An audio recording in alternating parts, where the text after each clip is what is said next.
না শোনেন, যার বউ চিল্লাচ্ছে, যার বউ চিল্লাচ্ছে, আমি পরশুদিন এক মাহফিলে বলেছি, যার বউ মাথার চুল বেচা খায় ওই স্বামী জান্নাত যাবার পারবি না। এই কথা যেই বলছি, 4-5 জন লোক তো মুখ এরকম করে আছে, মানে ওর বইরা চুল বেচা খায়। আচ্ছা, মেয়ে মানুষ মরে গেলে আমরা মাথার কাপড় দেই না? মেয়েদের কাপড় কয়টা? 5টা কাপড়। একটা হলো বুক বান, সিনা বান, একটা হলো কি মাথা বান। তো মাথা বান্ধার, মরার পরে মাথা বান্ধার কারণ কি? যে মেয়েদের জন্য জোরে কোরআন তেলাওয়াত করাই জায়েজ নাই। জোরে কোরআন তেলাওয়াত করলে পরপুরুষ যদি শুনবার পায় তাহলে তাও মেয়েদের পাপ হবে। কোরআন শরীফ পড়লে পরপুরুষ শুনলে যদি পাপ হয়, তাহলে জোরে চিল্লা চিল্লি করলে ওই কথা শুনলে কি সওয়াব হবে? কতগুলো মরদ মানুষ বলছেন, বউ কয় যা তো হুড়াহুড়ি কর, ওই ঘরত বসে থাকে আর বউ লাগে দেয়। বউ এমন জোরে চিল্লায় গোটা পাড়া মাথার তোলে। যেই বাড়ির ভিতরে পুরুষ মানুষের কথা শোনা যায় না, মেয়ে মানুষের কথা শোনা যায়, ওই বাড়িতে আল্লাহ রহমত বরকতের দরজা বন্ধ করে দেয়। টাকা পয়সা থাকবে কিন্তু শান্তি থাকবে না। পুরুষ মানুষের কথা শোনা যাবে, মেয়ে মানুষের কথা শোনাই যাবে না। আর আমাদের উল্টা হচ্ছে, মরদ মানুষ চুপ হয়ে গেছে। আমরা সেটা খালেদা গেছে, হাসিনা গেছে, আর তো আপাতত সামনে কোনো মেয়ে মানুষ আমাকে উপরে চড়ার মতন যোগ্যতা নাই। জোরে কর কথা কন না রে ভাই। হাসিনা খালেদার সময় আমরা তলে আসিলাম, জোরে কন। আর তলে থাকার চান্স আছে? একটা ভারতত পলে আছে, আর একটা দুনিয়ার থেকে বিদায় নিয়েছে। আপাতত কোনো মেয়ে মানুষ। তাহলে আমরা বলবো মেয়ে মানুষের দিন শেষ, মরদ মানুষের বাংলাদেশ। জোরে কোন কথা ঠিক কিনা? তো মেয়ে মানুষ চিল্লাই করে, আরো চিল্লাবি? খালি থামা, খালি গলা আমার ভাঙ্গা। কঠিন শীতের কারণে অসুস্থই ছিলাম। আজকে গোলাম হোসেন যদি দাওয়াত না আনিত, আমি কমিটিকে বলতাম ভাই আমার পক্ষে সম্ভব না, কিন্তু এই ছেলেটা আমার খুব মহব্বতের, যার কারণে ভাঙ্গা গলা নিয়ে আজকে 2 ওয়াজ ছিল, একটা মিস করে দিয়ে এটা আইছি।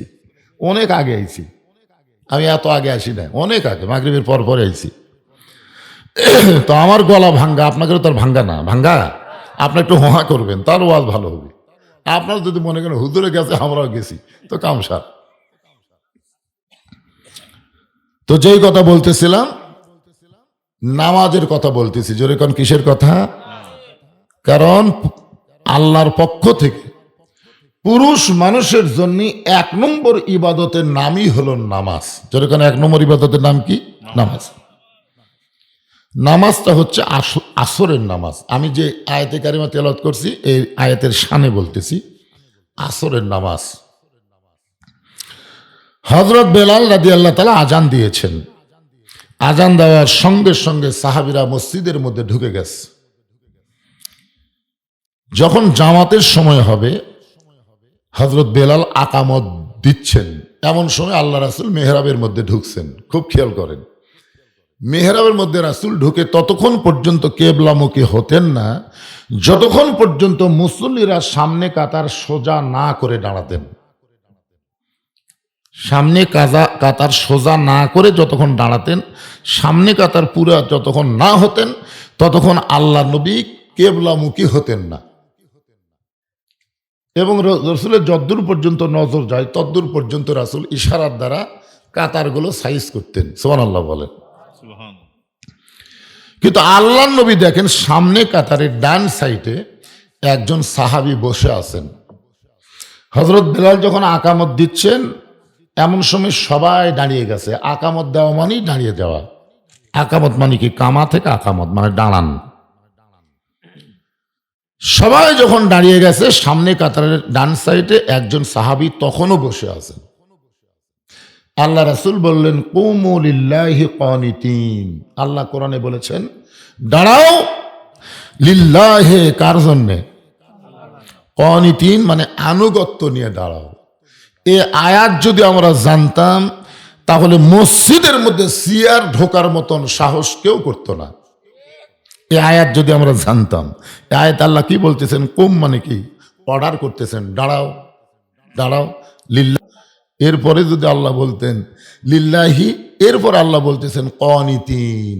খালি দাঁড়ালে হবে না, আনুগত্য নিয়ে দাঁড়াতে হবে। কারণ কার সামনে তুমি দাঁড়াইছো একটাবার ইমান দিয়ে খেয়াল করো। তুমি প্রধানমন্ত্রী প্রেসিডেন্টের সামনে দাঁড়াওনি, তুমি দাঁড়াইছো আল্লাহর সামনে। জোরে বলেন কার সামনে? এই জন্য নামাজের ভিতরে এবং বাহিরে 13 ফরজ। জোরে বলেন কয় ফরজ? 13 ফরজের মধ্যে একটা ফরজ হলো দাঁড়িয়ে নামাজ পড়া। এখন যেই লোকটা জামাইলে হাঁটে হাঁটা বাজার করে, 10 কেজি ব্যাগ নিয়ে আপনাকে এই বড় পুকুর পর্যন্ত আসে, হেঁটে আসে, ভ্যানের টাকা দেয় না। কিন্তু এই লোকটা মসজিদের মধ্যে গিয়ে যদি সিয়ারত বসে, আপনাকে কি মনে হচ্ছে? আরে শোনা না শোনা পরকার কথা, যা একটা আমি ওয়াজ করবো তার শানে নজরুল বলতেছি। যদি বসে তাহলে মনে করতেছেন দায়িত্ব খালি ওই লোকের একলার। আপনার মসজিদের মধ্যে ঢোকেন কয় গুণ সওয়াবের আশায়? জোরে কর না কেন? 1 গুণের আশায়। 1 গুণ তো আপনার বাড়িতে আছে। 27 গুণ সওয়াব যদি পাওয়ার চান তাহলে একলা একলা নামাজ পড়লে হবে না, তো জামাতবদ্ধভাবে নামাজ পড়তে হবে। আর জামাতবদ্ধভাবে নামাজ পড়তে গেলে হেঁটা উঁচা করলে হবে না, কাতার সোজা করা লাগবে। আর কাতার সোজা করবার গেলে পায়ের গোড়ালির সঙ্গে গোড়ালি মিল করে দাঁড়াতে হবে। যেই লোকটা সিয়ারত বসছে আর গোড়া খুঁটি গেছে, তাহলে আপনি কি চান যে একটা দুর্বল অসুস্থ লোকের জন্য 27 গুণ সওয়াব কমে যাক? এটাকে আপনি চান? যদি না চান তাহলে আপনার কাতার থেকে চেয়ার বের করে দেন। যদি 27 গুণ সওয়াব চান তাহলে আপনার কাতারে কোনো চেয়ার থোয়া যাবে। এখন দ্বিতীয় কাতারের লোকেরাও যদি 27 গুণ চায় তাহলে চেয়ার 3 নম্বর কাতার দেন। 3 নম্বর কাতারের লোকেরাও যদি 27 গুণ সওয়াব চায়, চেয়ার 4 নম্বরে যাবে। 4 নম্বর কাতার যদি 27 গুণ সওয়াব চায়, চেয়ার আর মসজিদের মধ্যে থাকবে না, চেয়ার বারান্দাত এতিমের মতন পড়ে থাকবি। ধরে কোন কথা ঠিক কিনা? আল্লাহ রাসূল বললেন কুমু লিল্লাহি কানিতিন, আল্লাহর জন্য দাঁড়াও আনুগত্য নিয়ে। ওই সাহাবী ছোট বাচ্চার মতন ফোঁফায় ফোঁফায় কাঁদতেছে। আল্লাহ রাসূল বললেন, আমি আল্লাহর কোরআন শরীফ তেলাওয়াত করে তোমাকে দাঁড়াতে বললাম, তুমি কান্দো কেন? বলে হুজুর আমার কান্দার কারণ হলো আজকে 3 দিন হলে আমি না খেয়েছি। কয়দিন? 3 দিন হলে না খেয়ে থাকার কারণে আমার শরীরটা এত দুর্বল হয়ে গেছে, এতই দুর্বল যে আমি দাঁড়াবার চাই কিন্তু আমার দেহ ঘুরমি খায়। আমি দাঁড়ানোর সঙ্গে সঙ্গে আমি কাবাকে নির্ধারণ করতে পারি না, যার কারণে আপনি আয়াত তেলাওয়াত করার পরে আমি উঠবার চাই আবার পড়ে যাই, এই জন্য আমি দাঁড়াবার পারতেছি না। আল্লাহ রাসূল বললেন ওসমান, সঙ্গে সঙ্গে নবী ডাক দিলেন ওসমান। ওসমান বললেন লব্বাইক ইয়া রাসূলুল্লাহ। আল্লাহ রাসূল ওসমানকে ডাক দেওয়ার কারণ হলো রাসূল যখন মদিনার রাষ্ট্রপতি ছিলেন ওই সময় ওসমান ছিলেন অর্থমন্ত্রী। বলেন সুবহানাল্লাহ। ওসমান গনি কি ছিলেন? অর্থমন্ত্রী ছিলেন। আল্লাহ রাসূল যখন রাষ্ট্রপতি ছিলেন ওই সময় ধর্মমন্ত্রীর নাম হলেন হযরত আবু বকর, ওই সময় আইন মন্ত্রীর নাম হলো হযরত উমর, শিক্ষামন্ত্রীর নাম হলো হযরত আলী। জোরে কোন সুবহানাল্লাহ। আরো অনেক মন্ত্রী আছে, আমি এখানে 4টা মন্ত্রীর নাম করলাম। কয়টা মন্ত্রী? ধর্মমন্ত্রী। আমাদের বাংলাদেশেও ছিল ধর্ম উপদেষ্টা, এখনো আছে, ঠিক কিনা বলেন? কিন্তু ধর্মের সাথে ধর্মমন্ত্রীর সম্পর্ক কেমন? আল্লাহর নবী একদিন মসজিদ নববীর মধ্যে বসে আছেন, এমন সময় ফেরেশতা জিবরাইল এসে নবীকে সালাম দিয়ে বললেন, ইয়া রাসূলুল্লাহ, এই সালাম আপনাকে আমি দেই নাই, এই সালাম আল্লাহ তাআলা আপনাকে দিল। সুবহানাল্লাহ কর না কেন?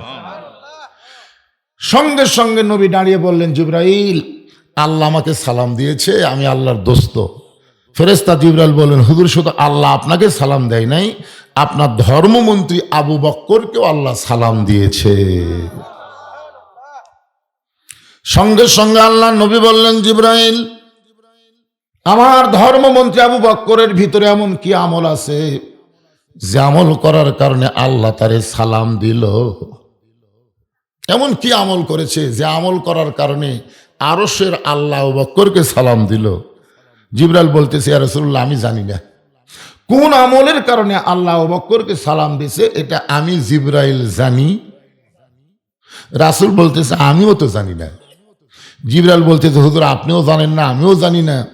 তাহলে জানবার যদি চান কোন আমলের কারণে আবু বকরকে আল্লাহ সালাম দিছে, আপনি তদন্ত করে জানতে পারবেন। কি করে? তদন্তের কথা শুধু এখন না, আগে থেকেই তদন্তের কথা আছে। দুনিয়ার সমস্ত মানুষ যখন ঘুমায় যায় দরজার ডাঁড়া থাকার জন্য না, তো মাহফিলের দরজা কি ডাঁড়া থাকার জন্যে? এই বসবেন বসবেন, এই ডান সাইডে জায়গা আছে, ডান সাইডে আসতেছে না। হ্যাঁ আপনারা একটু চাপে বসেন তো দেখি। তবারক আছে তো বোঝেন না, কিছু ছেলে পেলে তো ওয়াজের জন্য আসবে না, তবারকের জন্য আসবে। তো ওরা চান্স নিলে পিছনে থাক, কি কম ওদের আমরা জায়গা দিব। যারা তবারক খাওয়ার পার্টি তারা জায়গা পাবে পিছনে। আর যারা আল্লাহর কোরআনকে তবারক মনে করে, সবচাইতে শ্রেষ্ঠ তবারকের নাম কি? জোরে বলেন। হ্যাঁ, এই জন্য আপনারা একটু সামনে চাপে আসেন তো দেখি, আসেন। যাদের সামনে ফাঁকা ফাঁকা আছে, শীতের রাত, একটু চেপে বসেন, আল্লাহর রাস্তায় জিকির করেন আর চেপে বসেন। জিকির করেন, জিকিরের তালে তালে লা ইলাহা। এই যে ফাঁকা হতে আপনি চাপে আসেন, চাপে আসেন। লা ইলাহা ইল্লাল্লাহ।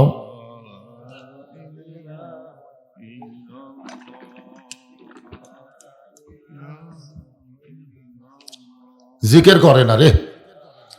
আল্লাহ রাসূল বলেছেন কোন ব্যক্তি সারা জীবন যদি পাপ করে, সারা জীবন, মৃত্যুর সময় এই কলেমার জিকির যদি তার জবানে জারি থাকে, শুধুমাত্র জবানে কলেমার জিকির জারি থাকার কারণে আল্লাহ তার জীবনের সমস্ত গুনাহ মাফ করে দেয়। তো এখন থেকে চর্চা যদি না থাকে, মরার সময় মুখত আসবে? একদম চর্চা তো এখন থেকে করা লাগবে। হ্যাঁ, সবাই চর্চা করে লা ইলাহা ইল্লাল্লাহ, লা ইলাহা ইল্লাল্লাহ, লা ইলাহা ইল্লাল্লাহ, লা ইলাহা ইল্লাল্লাহ, লা ইলাহা ইল্লাল্লাহ, লা ইলাহা লা ইলাহা ইল্লাল্লাহ মুহাম্মাদুর রাসূলুল্লাহ। সকলে বলি সাল্লাল্লাহু আলাইহি ওয়াসাল্লাম। এই জন্যই বলবো যে মুহাম্মদ রাসূলুল্লাহ উচ্চারণ করলে সংক্ষিপ্ত দরুদ পড়া আমাদের উপরে ওয়াজিব হয়ে যায়। তখন কি হয়ে যায়? হযরত আলী রাদিয়াল্লাহু বলেছেন নবীর নাম উচ্চারণ করলো অথচ নবীর প্রতি দরুদ পড়লো না, ও হলো সবচাইতে বড় কৃপণ। আপনার বলেন তো কৃপণের জায়গা কোন জায়গায়? কৃপণ। আল্লাহ রাসূল বলেছেন আল বাখিলু লা ইয়াদখুলুল জান্নাহ, বখিল কখনোই জান্নাতে যাবে না, কখনোই যাবে না। মারাত্মক কথা। তো যাই হোক, আমরা এই বখিলতা করব না। নবী ছাড়া আমাদের কোন উপায় আছে? আল্লাহ যদি পাবার চাই, নবী ছাড়া পাবেন ভাই? উপায় নাই রে, উপায় নাই রে, উপায় নাই। নবী বিনে আল্লাহ পাওয়ার উপায় নাই। এই জন্যে মহব্বতে, দরুদ শরীফ হলো মহাব্বত। আমি ইবাদতের ওয়াজ করতেছি, নামাজ হচ্ছে ইবাদত, আর দরুদ শরীফ কি? ওজন বেশি কার? সারা জীবনের ইবাদত এক পাল্লায়, আর আবু বকরের এক রাতের মহব্বত অন্য পাল্লায়। সমস্ত উম্মতের ইবাদতের চাইতে আবু বকরের একা মহব্বতের ওজন আল্লাহর কাছে বেশি হবে। হয়তো আবু বকর এই মহব্বত কাক করছেন? নবীরে করছেন। এই চিন্তা করে দেখেন, সেই নবীর মহব্বতে আমরা দরুদ পড়ব, আপত্তি? আলহামদুলিল্লাহ।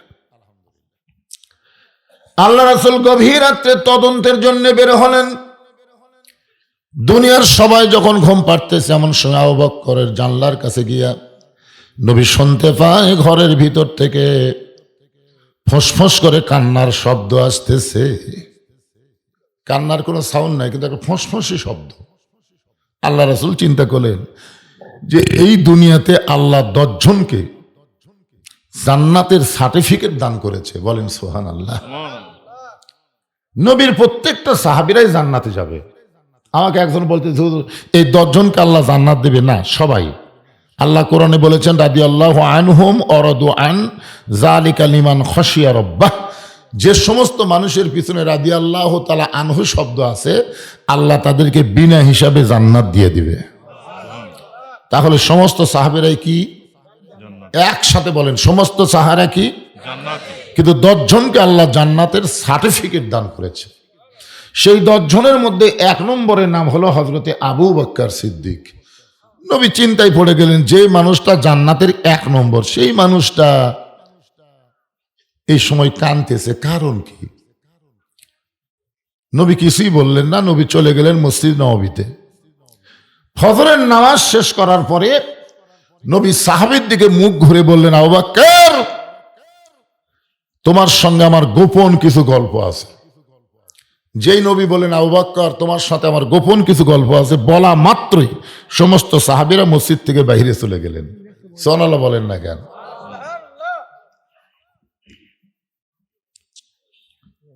আচ্ছা, কি জন্য গেলেন?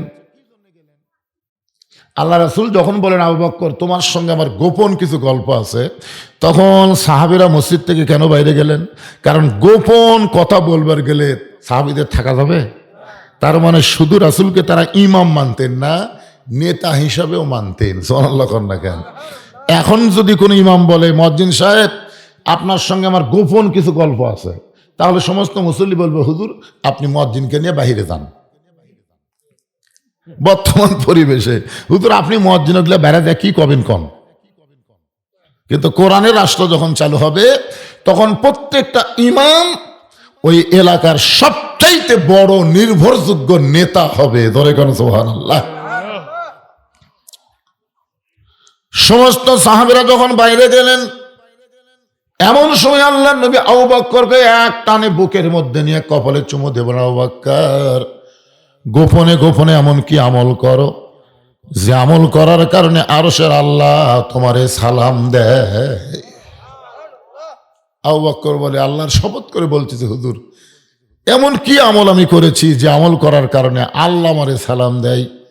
আমি নিজেও জানি না।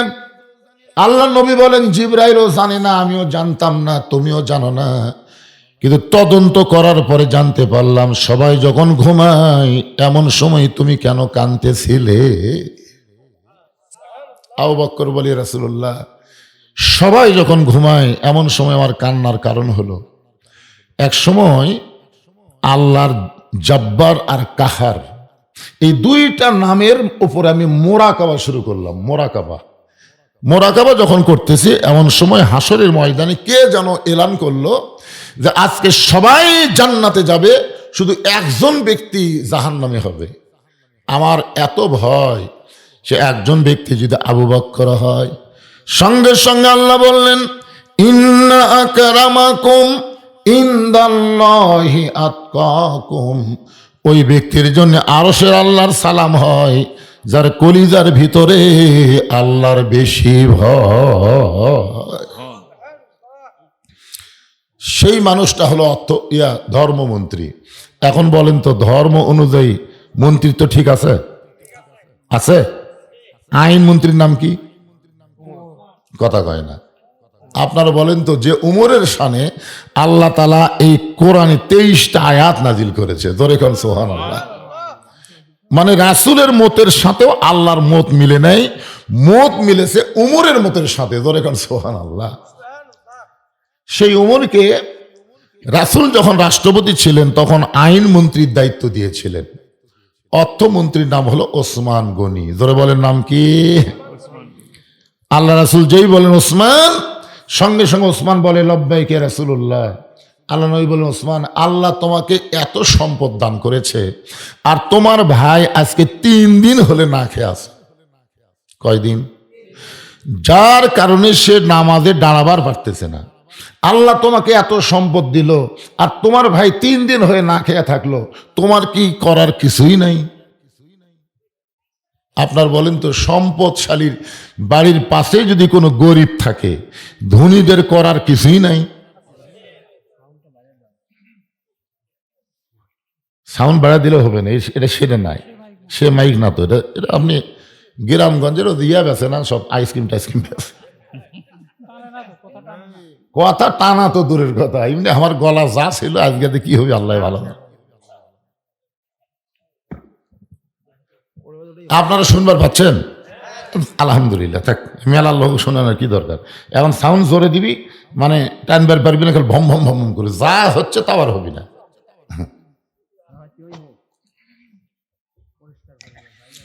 অত্যন্ত গুরুত্বপূর্ণ বিষয়, খেয়াল করে দেখেন যে একটা সম্পদশালী ব্যক্তির পাশেই যদি বাড়ির পাশে একটা গরিব মানুষ থাকে, তার দায়িত্ব কি দেখেন কোনোদিন?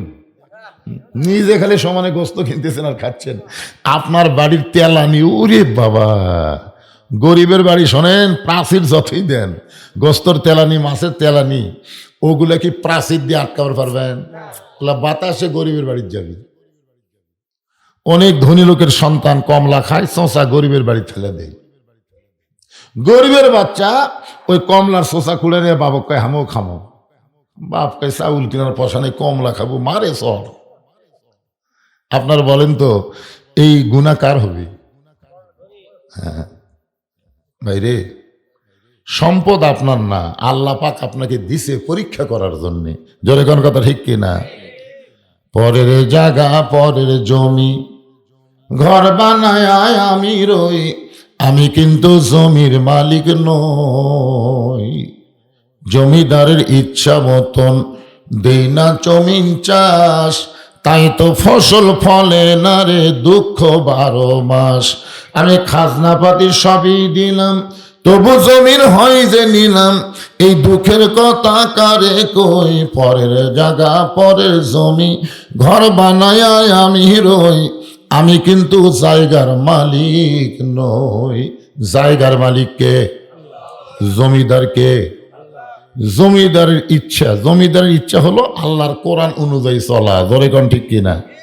এই মাইকের সাউন্ড যেমন আসলো তেমন, মাইক এলা কোন জায়গা? এই আগে যেটা আসলো সেরে দাও। এখন ওসমান গনি বলে, রাসূলুল্লাহ, আমার ভাই আজকে 3 দিন হলে না খেয়ে আছে, এইটা যদি আমি আগে জানতাম, আমি নিজে না খাইয়া আমার ভাইয়ের বাড়িতে খাবার পৌঁছায় দিতাম।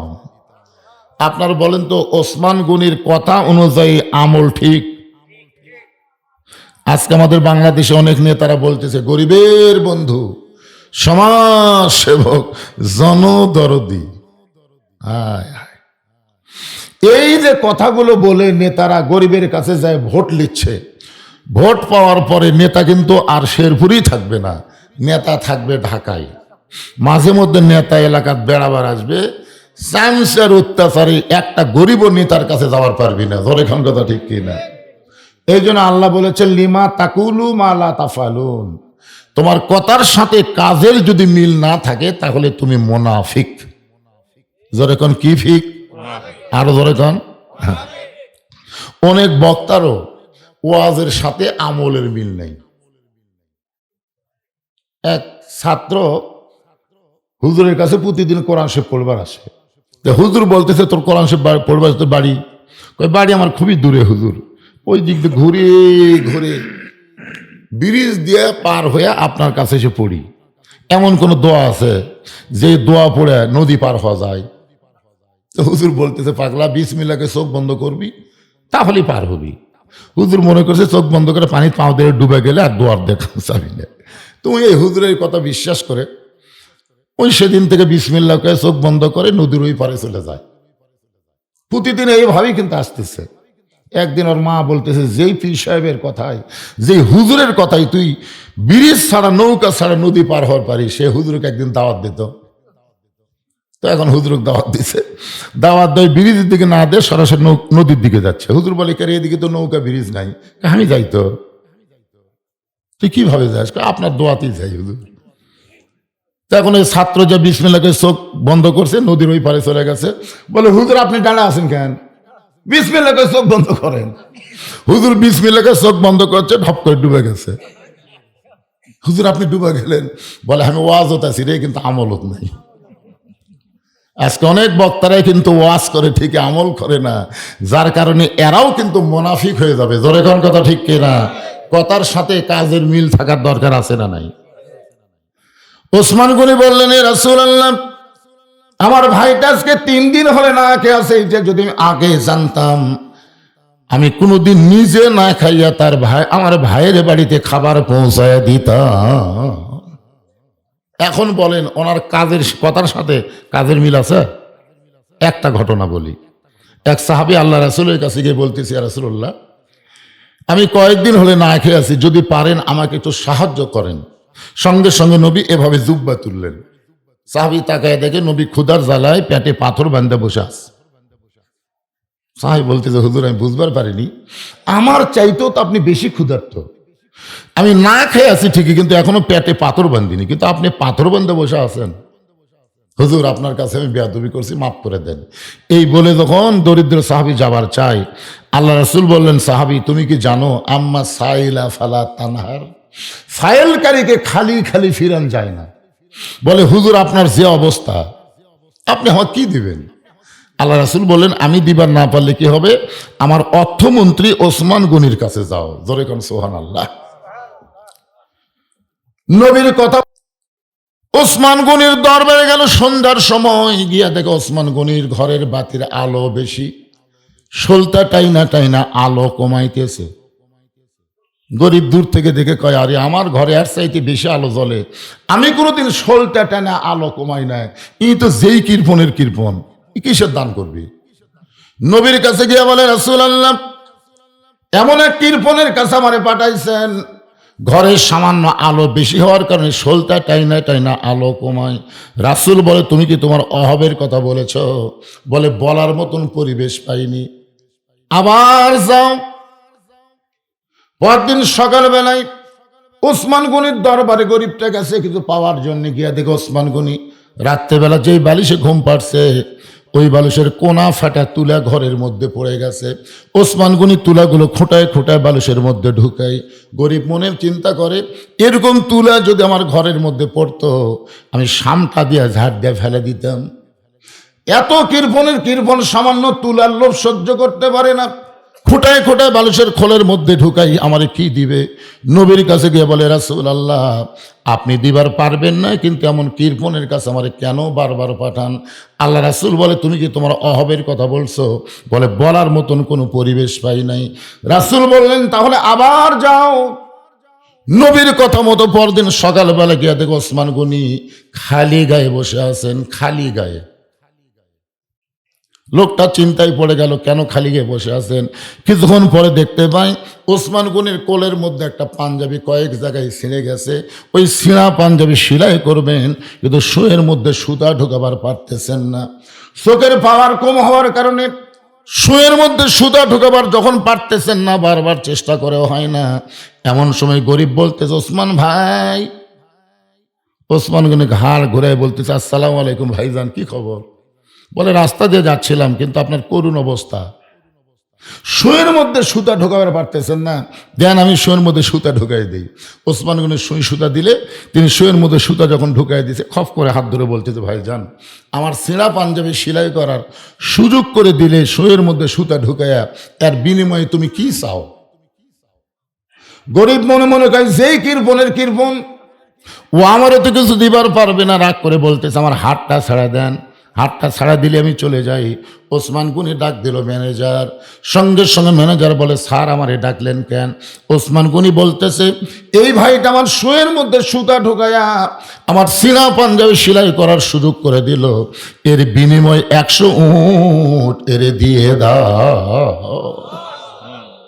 গরিব বলে, হুজুর আপনি কি কন? সামান্য শুয়ের মধ্যে সুতা ঢুকাইলে 100 উট আপনি আমারে কেন দিবেন? ওসমান গনি বলে, ম্যানেজার, আমার এই গরিব ভাইকে তুমি 200 উট দিয়ে দাও। গরিব বলে, হুজুর আপনি কি কন? সামান্য শুয়ের মধ্যে সুতা ঢোকাইলে আমার 200 উট আপনি কেন দিবেন? ওসমান বলে, ম্যানেজার, ওই ফার্মের মধ্যে কত উট আছে তোমার কি জানা আছে? বলে, 2000-এর বেশি হবে। ওসমান গনি বললেন, সব আমার ভাইরে দিয়ে দাও। গরিব জোরহাত করে বলে, হুজুর আর বাড়াবেন না, সামান্য শুয়ের মধ্যে সুতা ঢুকানোর কারণে যদি আপনি আমার 2000-এর বেশি উঠ দেন, তাহলে পরপর আমি 3বার কি দেখলাম? ওসমান গনি বলে, ভাই কি দেখছো? বলে, প্রথম দেখলাম আলো ঘরে বেশি হয়েছে বলে সলতাটাই না আলো কমাইতেছেন। দ্বিতীয়বার দেখলাম বালুশের কোনা ফাড়া তুলে পড়ে গেছে, ওই তুলা খোঁটায় খোঁটা আপনি বালুশের খোলের মধ্যে ঢুকাইলেন। আর তৃতীয়বার দেখলাম সেনা পাঞ্জাবি সেলাই করবেন, শুয়ের মধ্যে সুতা ঢোকাবার পারতেছেন না। ওসমান গনি কান্দের বলে, পাগল, তুমি 3বার যা দেখছো তার নাম হলো দুনিয়া, আর তোমার যেইটা দিলাম তার নাম হলো আখিরাত। এই দুনিয়াতে ওসমানের আলোর কোনো দরকার নাই। এই দুনিয়াতে সামান্য 2 দিনের দুনিয়াতে ওসমানের আরামের বালিশের কোনো দরকার নাই। এই 2 দিনের দুনিয়ায় ওসমানের নতুন পাঞ্জাবির দরকার নাই। ওসমান হলো আখেরাতের কাঙ্গাল। তোমার 2000 উদ্যান করে আল্লাহ যেন ওসমানকে আখেরাতে দিয়ে দেয়। এখন আপনারা বলেন, কথার সাথে কাজের মিল আছে না নাই? এমনি অর্থমন্ত্রী, আল্লাহ রাসূল বলে, ওসমান, তাহলে নামাজ শেষ হলে গরিব ভাইয়ের তুমি সাহায্য করবা, তাকে যেন আর না খেয়ে থাকা না লাগে। এই কথা আল্লাহ রাসূল ওসমানকে বলি, গরিবের দিকে তাকায় বলতেছে, আজকের দিনে বসাই নামাজ পড়ো, আজকের দিনে বসাই নামাজ পড়ো, মাটির বসা নামাজ হবে, কিন্তু সিয়ারত হবে না। আমার কথাই বুঝতে পারলেন? সিয়ার আর মাটি দুইটাকে এক না তো। চেয়ারত বসলে পাওনি 3 আদায় হয় না, আনুগত্য হয় না। অনেক লোক আবার কতগুলো দেখবেন চেয়ার দিকে হেলান দেয় না, নামাজ তো খাড়া হবার পারেনি, চেয়ারত বসে আবার হেলান মারিছে, হেলান। আল্লাহর সঙ্গে গাদ্দারি করা যাবে? আল্লাহ রাসূল বললেন, আজকের দিনে তুমি মাটিতে বসাই নামাজ পড়ো, কারণ 3 দিন না খাওয়ার কারণে এত দুর্বল তখন হয়েছে, ওটা আবার বাড়তেছ না। আজকের দিনে বসাই নামাজ পড়ো।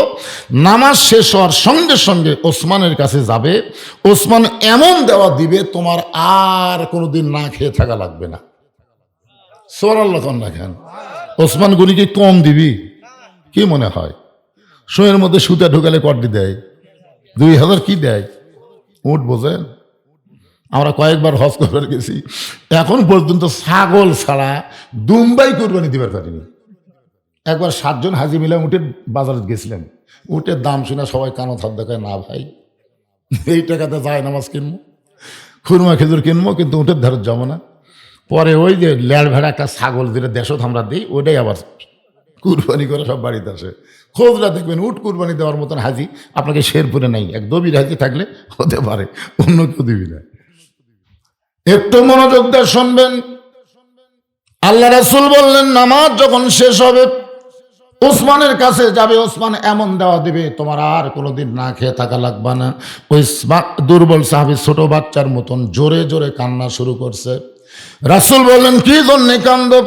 সাহাবীরা বলতেছে, রাসূল আল্লাহ, আজকে 3 দিন হলে না খাওয়ার কারণে আমার দেহ দুর্বল হয়ে গেছে, কিন্তু আমার ঈমানটা এখনো দুর্বল হয় নাই।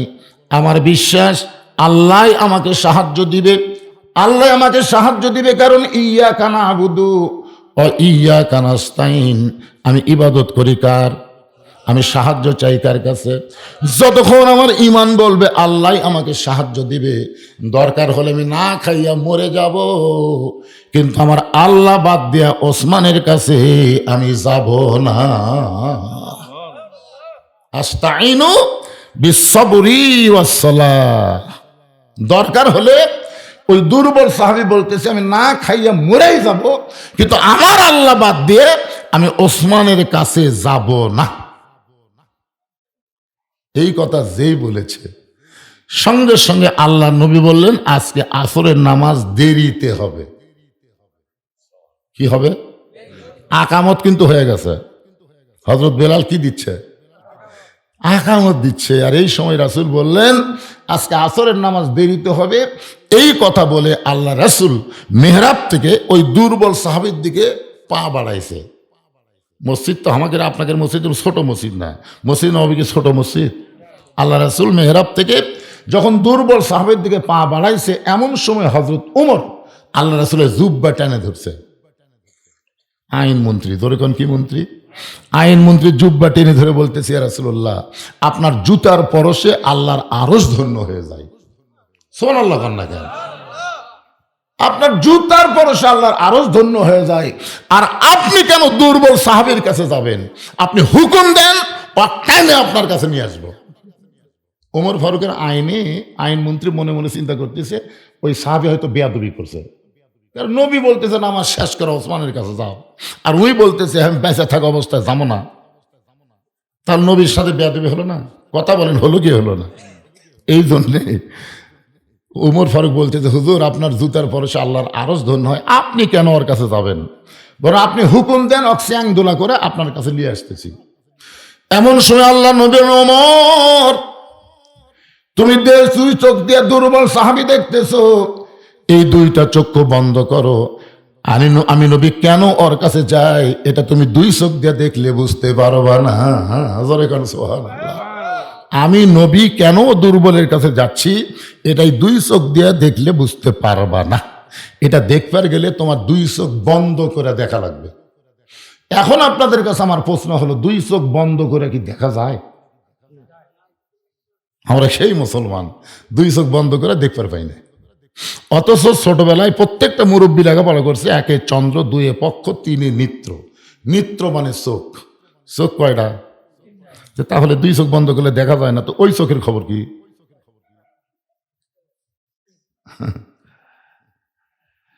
আরে আমাদের ওই চক্ষু বন্ধ হওয়ার কারণেই আমরা দুনিয়ার পাগল হয়ে গেছি। এই দুই চোখের সাথে যদি ওই চোখটাও থাকতো তাহলে আমরা দুনিয়ার এত পাগল হতাম না। 3 তলা 4 তলা বাড়ির দিকে না তাকায়া আমরা বারবার কবরের দিকে তাকাতাম। জোরে কোন কথা ঠিক কিনা? আপনাদের এই বড় পুকুরে কি গোরস্থান আছে? হায় হায়, হ্যাঁ খুব খেয়াল করবেন। রাসূল বলেছেন ইত্তাকু ফিরাসাতাল মুমিনিনা ফাইন্নাহু ইয়ানজুরু বিনূরিল্লাহ। তোমার এই দুই চোখ দিয়ে দেখতে গেলে লাইটের আলো লাগবে, চন্দ্রের আলো লাগবে, সূর্যের আলো লাগবে। যদি আলো না থাকে তুমি বলবে দেখা যায় না, তাই বলবে না? দেখা যায় না, বারে চোখ ঠিকই আছে তারপরেও দেখা যায় না। কারণ এই দুই চোখ নিজেতে দেখে না, একটা কারো মাধ্যমে দেখে। কিন্তু ওই চোখ, ওই যে তৃতীয় চোখ, এই চোখ কিন্তু লাইট, চন্দ্র, সূর্য লাগে না। এই চোখ দেখে আল্লাহর নূরের সাহায্যে। ধরে কোন সুবহানাল্লাহ। ইয়ানজুরু বিনূরিল্লাহ। আপনার বলেন তো এই দুই চোখ খুলবে কেমনে? কোন আমলের দ্বারা? এতক্ষণ ধরে যে ওয়াজ করতেছি কিসের? এই কথাটা কর না কেন? কোন আমলের দ্বারা? আরো জোরে বলেন। রাসূল কেন বললেন আনতা আবুদুল্লাহ কাআন্নাকা তারাহু ফাইন লাম তাকুন তারাহু ফাইন্নাহু ইয়ারাকা? রাসূল কেন বললেন আসসালাতু মিরাজুল মুমিনিন, নামাজ হচ্ছে মুমিনদের মেরাজ? এগুলা কি রাসূল ইয়ার কি করে বলছে? আজকে সেই মসজিদকে কেন্দ্র করে মাহফিল। এখন আল্লাহ রাসূল কেন দুর্বল সাহাবীর দিকে যাচ্ছে? ওমরকে যে গরম বক্তব্য দিলেন যে দুই চোখ বন্ধ করে ওই চোখ দিয়ে দেখো আমি কেন দুর্বল সাহাবীর দিকে যাচ্ছি। এই জায়গায় আমি ওয়াজটা আপাতত বন্ধ রেখে আমার এই চুপ করা মা বোনদের জন্য কিছু কথা বলা লাগবে। কিছু কথা বলা লাগবে, কারণ এরা কিন্তু রাগ করাই মুখ বন্ধ করে চলছে। দেখি হুজুর আমাকে ওয়াজ করে কখন? আল্লাহ রাসূল একদিন ফাতেমাকে বলল, ফাতেমা তুমি একটা আমলের কারণে আল্লাহ তোমাকে জান্নাতি নারীদের নেত্রী বানাচ্ছে। সেই আমলটার নাম হলো পর্দা। ফাতেমা বলতেছে, বাবা তাহলে পৃথিবীর মধ্যে আমি হলাম সবচাইতে শ্রেষ্ঠ, যে আল্লাহ আমাকে জান্নাতি নারীদের নেত্রী বানায় দিয়েছে। সুবহানাল্লাহ। না কেন? আল্লাহ রাসূল বললেন, ফাতেমা তুমি যেন মন খারাপ করো না, আমি একটা কথা বলবো। আল্লাহ আমাকে জানাইছে। কে জানাইছে? আল্লাহ তোমাকে জান্নাতি নারীদের নেত্রী বানাচ্ছে, এটা যেমন ঠিক, তবে তোমার আগে একজন মেয়েকে আল্লাহ জান্নাত দিবে। আর আপনার সুবহানাল্লাহ বলতেছেন না? রাসূল বলেন, ফাতেমা আল্লাহ তোমাকে জান্নাতের নেত্রী বানাইছে, কিন্তু তোমার আগে একজন মেয়েকে আল্লাহ জান্নাত দেবে। সঙ্গে সঙ্গে ফাতেমার মনটা খারাপ করে বলে, বাবা আমার আগে যে মেয়েটা জান্নাতে যাবে এই মেয়েটা এমন কি আমল করলো? ওই মেয়েটার পরিচয় কি? মেয়েটা থাকে কোন জায়গায়? আল্লাহ নবী বলেন, ফাতেমা ওই দেখো একটা পাহাড় দেখা যায়, পাহাড়ের সামনে একটা জঙ্গল দেখতে পাও, বলে হ্যাঁ। ওই জঙ্গলের কাছে ছোট্ট একটা ঝুপড়ি বাড়ি, ওই বাড়িটা হলো একটা কাঠুরিয়ার বাড়ি। ওই কাঠুরিয়ার বিবি জামিলাকে আল্লাহ তোমার আগে জান্নাত দিবে। আপনারা তো সুবহানাল্লাহ করছেন, কিন্তু ফাতেমা সুবহানাল্লাহ, ফাতেমার চোখ দিয়ে পানি বের করে বলে বাবা, ওই একটা সাধারণ কাঠুরিয়া, হাত কেটে খায়, একটা সাধারণ কাঠুরিয়ার বউ আমার আগে জান্নাতে যাবে, এমন কি আমল করলো? সে আমলটার কথা আমাকে একটু বলে দেন। আল্লাহ রাসূল বলে, ফাতেমা, কোন আমলের কারণে আল্লাহ কাঠুরের বউকে তোমার আগে জান্নাতে দিবে এটা আমি বলতে পারবো না, তুমি তদন্ত করে জেনে নাও। এ মায়েরা যারা বসে আছেন শোনেন, ফাতেমার আগে যে মেয়েটা জান্নাতে যাবে কি আমল করে এটা তদন্ত করে জেনে নাও। পরের দিন ফাতেমা আসরের নামাজের পরে চুপি চুপি পর্দা নিশে ফাতেমা জামিলার বাড়ির দরজাত গেছে আমল জানার জন্য। কি জানার জন্য? দরজায় দিয়ে ডাক দিলেন জামিলা, সঙ্গে সঙ্গে জামিলা দরজা এসে কাঁদতেছেন। ফাতেমা বললেন, আমি নবীর মেয়ে ফাতেমা, তোমার দরজায় মেহেরবানি করে দরজা খুলে দাও। জামিলা ছোট বাচ্চার মতন দরজায় কান্দে। ফাতেমা বলে, জামিলা কান্দার কারণ কি? বলে, আমার সারা জীবনের সাধনা, আমি নবীর মেয়ে ফাতেমাকে এক নজর দেখতে চাই। ফাতেমা বললেন, দরজা খুললি আমার সঙ্গে দেখা হবে, তাহলে কান্দো কেন? জামিলা বলতেছে, আমি দরজা খুলতে পারতেছি না, কারণ আমার স্বামী বাড়িতে নাই, আর স্বামীর হুকুম ছাড়া ফাতেমার জন্য দরজা খুলতেও আমি বড় ভয় পাই।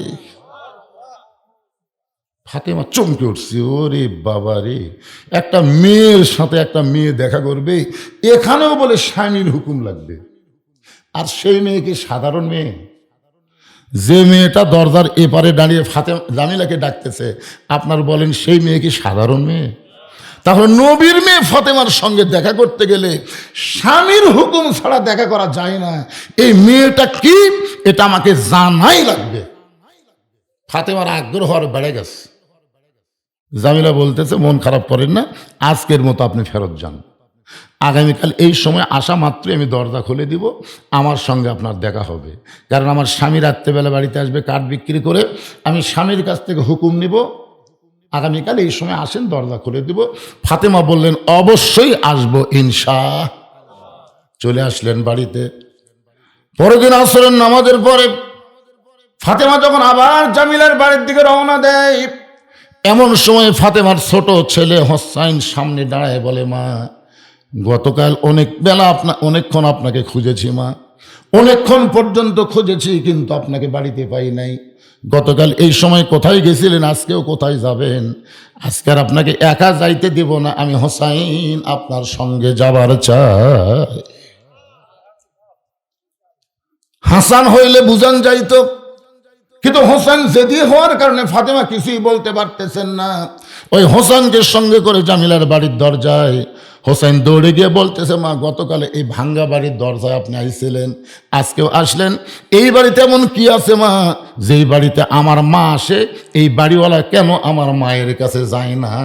ধরে কর না সুবহানাল্লাহ। প্রত্যেকটা ছেলে তার মাকে ভালোবাসে কম না বেশি?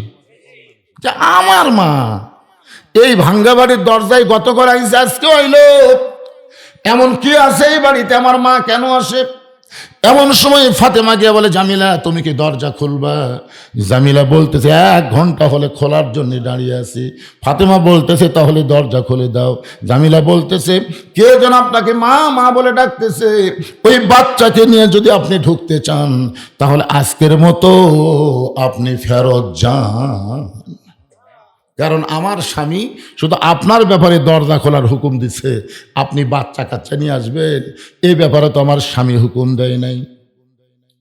সঙ্গে সঙ্গে হোসেন চিল্লায় বলে, মা, এই মেয়েটা অত্যন্ত খারাপ মেয়ে মা, যে মেয়েটা, আমি ছোট্ট একটা মানুষ, তোমার সঙ্গে থাকার কারণে দরজা খোলে না, এই মেয়েটা কোনোদিন ভালো মেয়ে হতে পারে না।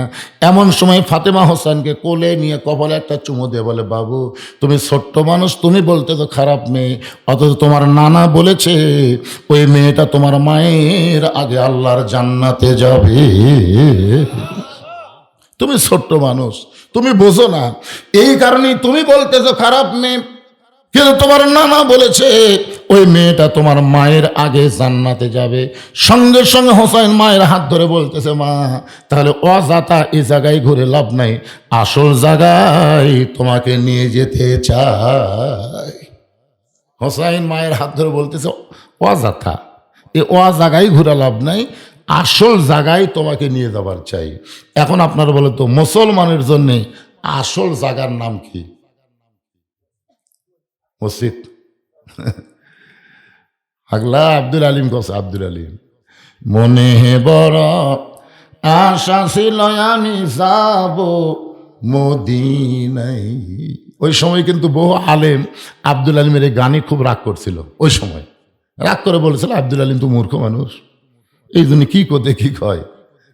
আব্দুল আলিম বলল, আলিম সাহেবরা কি বলা লাগবে? তখন আলেমেরা বলল, আপনি বলেন মনে বড় আশা ছিল আমি যাব মক্কা মদিনায়। আপনি মক্কারে বাদ দিয়ে শুধু মদিনায় যাবার চান? মক্কায় আল্লাহর ঘর, মদিনায় রাসূলের রওজা। আব্দুল আলিম বললেন, রে আলেমেরা শোনো, আল্লাহ কোরআনে বলেছেন, কুল হে রাসূল আপনি বলেন, ইন কুনতুম তুহিব্বুনাল্লাহ ফাত্তাবিউনি। কেউ যদি আল্লাহকে পাওয়ার চায়, নবী ছাড়া আল্লাহ পাওয়ার কোনো উপায় নাই। মদিনার মানুষটাকে যদি হাত করতে পারো, মদিনার মানুষটার আদর্শ যদি অনুসরণ করতে পারো, তাহলে শুধু মক্কা না, মক্কার মালিক আল্লাহ পর্যন্ত তোমার হয়ে যাবে। এখন বলেন আসল জায়গা কোনটা, মক্কা না মদিনা? আরো জোরে কন। আচ্ছা, সরকার যদি আপনাদের সুযোগ দেয়, যে আপনাদেরকে সুযোগ দিলাম মক্কা মদিনার যে কোনো জায়গায় যাওয়া লাগবে ফিরি ফিরি, যারা মক্কার যাবা তারা মদিনার যাওয়ার পারবে না, আর যারা মদিনার যাবা তারা মক্কার যাওয়ার পারবেন না, আপনারা কোন জায়গার টিকিট কাটবেন? দেখছেন? আমি দেখছি রে ভাই, যখন মক্কা থেকে মদিনায় যাওয়ার কথা মুআল্লিম বলল যে আগামীকাল ফজরের পরে আমরা মদিনার উদ্দেশ্যে রওনা দেব, আমি দেখছি সারা রাত একটা হাদিস আমরা ঘুম পাড়িনি। মদিনার যাওয়ার জন্য এমন ব্যাকুল, বুঝলেন, খালি কান দেখায়, হুজুর মদিনার যা কোন আমল বেশি করা লাগে, নবীর সাথে দেখা হবে। আরে পাগলা, নবীর কাছেই তো যাচ্ছে, বেশি বেশি দূরত পড়বে। আমি দেখি কেউ ঘুমায়নি। আবার যেদিন বলতেছে আজকে মদিনার থেকে মক্কা যাওয়া লাগবে, দেখি সব কাঁদতেছে। আমি কান্দেন কেন? মক্কা তো আল্লাহ না হুজুর, মদিনার থেকে যাওয়ার মন চায় না হুজুর। মদিনায় কি আছে? যারা হজ করবার গেছে তারা বুঝবার পারবে কি আছে মদিনায়। রাসূল যখন মদিনায় ছিল তখন মক্কার কাফেরেরা কাবা ঘরের মধ্যে 360টা মূর্তি ঢুকেছে। তোর এখন কথা ঠিক কিনা? যখন রাসূল মক্কা বিজয় করলেন, কাবা ঘরের ভিতর থেকে মূর্তিগুলো বের করে যখন ভাঙতেছিলেন, সাহাবেরা বললেন, ইয়া রাসূলুল্লাহ, আল্লাহর ঘর, অথচ কাফেরেরা মূর্তি ঢুকালো, আল্লাহ কি করলো? আল্লাহ নবী বললেন, সাহাবেরা শোনো, আল্লাহর ঘর নিরাপদ তখনই থাকবে যখন আল্লাহওয়ালারা আল্লাহর ঘরের কাছে থাকবে। আল্লাহওয়ালারা না থাকলে আল্লাহর ঘরের মধ্যে কুত্তা ঢুকবে, আল্লাহর ঘরের মধ্যে গরু ঢুকবে। জোরে কোন কথা ঠিক কথা কন না? যদি আপনাকে এলাকায় মুসল্লি না থাকে, মসজিদ টাইস করা, আমি দেখছি আক্কেলপুর এক মসজিদের মধ্যে আসরা পড়বার যায়, মসজিদে টাইসের উপরে হাত দিয়ে দেখলাম ধুলে। কে রে মুয়াজ্জিন সাহেব, ধুলে কেন? এই যে ধুলে, হুজুর আসান দিয়ে আকামত দিয়ে কেউ আসে না, তো খামাকে ঝাড় দিয়ে কি হবে? আসান দিয়ে আকামত দিয়ে কেউ আসে না, আমি সেই জন্য ঝাড়িও দিই না। আপনি দেখেন আমার জায়গার ধুলে নেই, গামছার 2 বাড়ি মারে আল্লাহ আকবার নামাজ পড়ে চলে যায়। আমি বললাম, তাহলে মসজিদকে ঝাড় দাও না? ওই নামাজের দিন দেই হুজুর, নামাজের দিন। আমি নামাজের দিন কোন দেয়? বলে আক্কের উপর লোকেরা জুমার দিন নামাজের দিন কয়, ওই এক উক্ত নামাজ ছাড়া আর নামাজ পড়ে না। আল্লাহ কোরআনে বলেছেন, ফাওয়াইলুল লিল মুসাল্লিন, যারা জুমার দিন শেষে এসে আগে যায় এরা আল্লাহর মুসল্লি না, এরা হলো শয়তান। ধরে বলেন, এরা কি? এরা হলো শয়তান। হোসাইন মায়ের হাত ধরে টেনে টেনে আল্লাহর নবীর কাছে নিয়ে আইছে। ফাতেমা বলতেছে, বাবা আমার কোনো দোষ নাই, আমি প্রথম দিন গেছি স্বামী না থাকার কারণে দরজা খোলে নাই, আমি দ্বিতীয় দিন গেলাম হোসাইন সঙ্গে থাকার কারণে দরজা খুললো না, আরো 10 দিন যাবো বাবা, কিন্তু এই হোসাইন আমাকে আপনার কাছে নিয়ে আইছে, আমার কোনো দোষ নাই, আমার কোনো দোষ নাই। কোন আমলের কারণে? ওই কাঠুরের বউ জামিলা আমার আগে জান্নাতে যাবে, এটা আমি জানবার চাই, দরকার হলে কয়বার যাব। কিন্তু এই হোসাইন সব নষ্ট করছে। হাত ধরে আপনার কাছে নিয়ে আইসে, আমার কোনো দোষ নাই।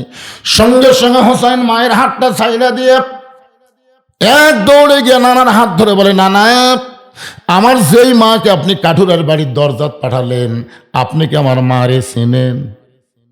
ও নানা, আপনি কি আমার মারে চিনেন?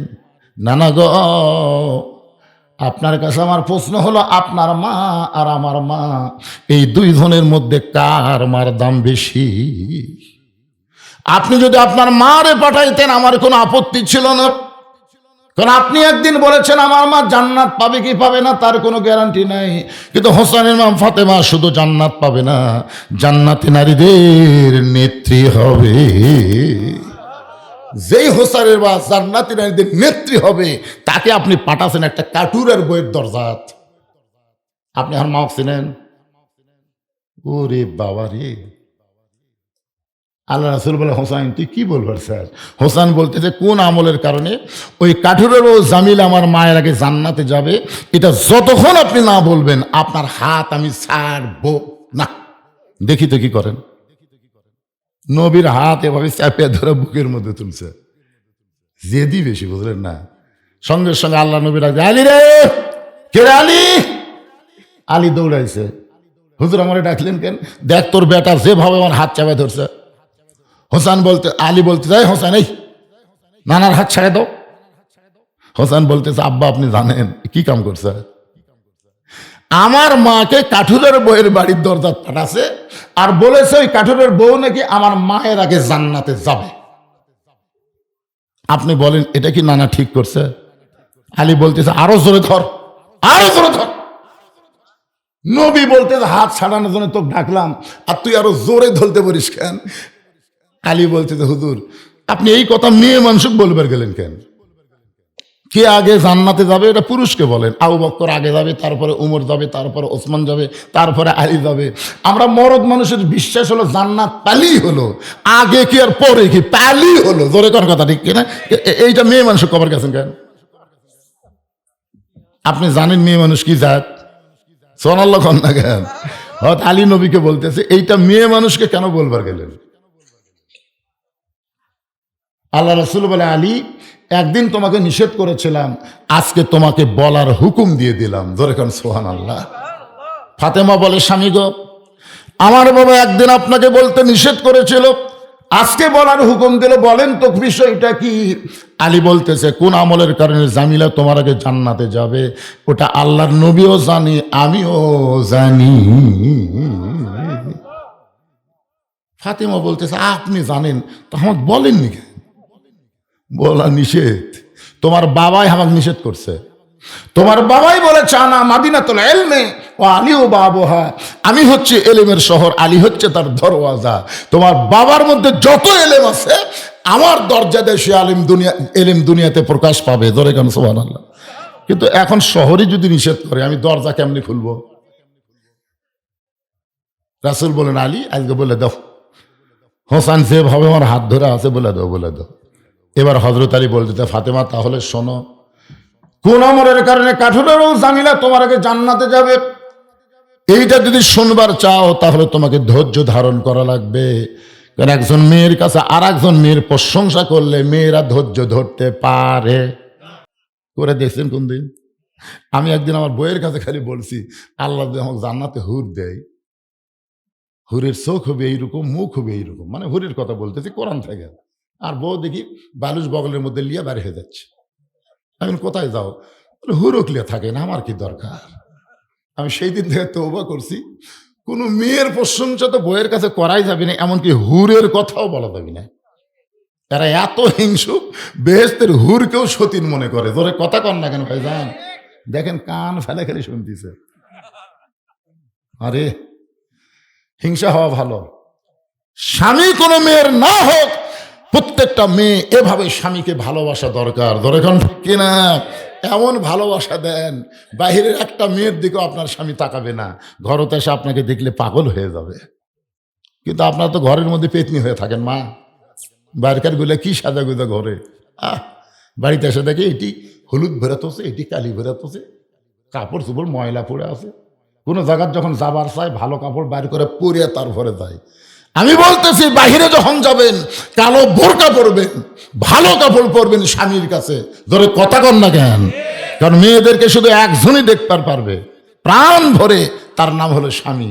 স্বামী ছাড়া কোনো পরপুরুষ মেয়েদেরকে দেখতে পারবে? জোরে বলেন, পারবে? আলী বলতেছেন ফাতেমা তাহলে শোনো, তোমার কি মনে আছে একদিন দুপুর বেলায় তুমি আমার সামনে কাঁদতেছিলে? আমি বললাম ফাতেমা কান্দো কেন? ফাতেমা বলে স্বামী গো, আপনি জানেন না আপনার হাসান হোসেন না খেয়ে কাঁদতে কাঁদতে ঘুমিয়ে গেছে। ঘুম থেকে ওঠার পরে খাবার বায়না করবে, গোটা বাড়ি তন্ন তন্ন করে খুঁজলাম, খাবার কিছুই নাই, আপনার পকেটের মধ্যেও পয়সা নাই। ওগো স্বামী, এই ওন্নাটা আপনাকে দিলাম, এই ওন্নাটা বিক্রি করে যে টাকা হবে সেই টাকা দিয়ে আজকের মতো হাসান হোসেনের জন্য খাবার নিয়ে আসেন। আলী বলতেছেন ফাতেমা, তুমি যখন ওন্নাখানা আমারে দিলে, আমি সঙ্গে সঙ্গে ওন্নাটা পকেটের মধ্যে নিয়ে বাজারের দিকে রওনা দিলাম। যখনই বাজারের মধ্যে গেলাম এমন সময় আমার মন বলতে চালি রে, তুই ওন্না বিক্রি করে যদি ওন্না যদি বের করে বিক্রি করতে চাস, আর খরিদ্দার যদি জিজ্ঞাসা করে এটা কার ওন্না, তুমি যদি বলো আমার বইয়ের ওন্না, তাহলে খরিদ্দার মনে মনে চিন্তা করবে যে ব্যক্তি বইয়ের জিনিস বেচা খায় সেই পুরুষ হলো দুর্বল পুরুষ। আপনার বলেন তো হযরত আলী দুর্বল না সবল? কদ্দুর সবল? আল্লাহ রাসূল বলেছেন আলী ও আসাদুল্লাহিল গালিব, আলী এত সবল, আলী হচ্ছে আল্লাহর সিংহ। জোরে কোন সুবহানাল্লাহ।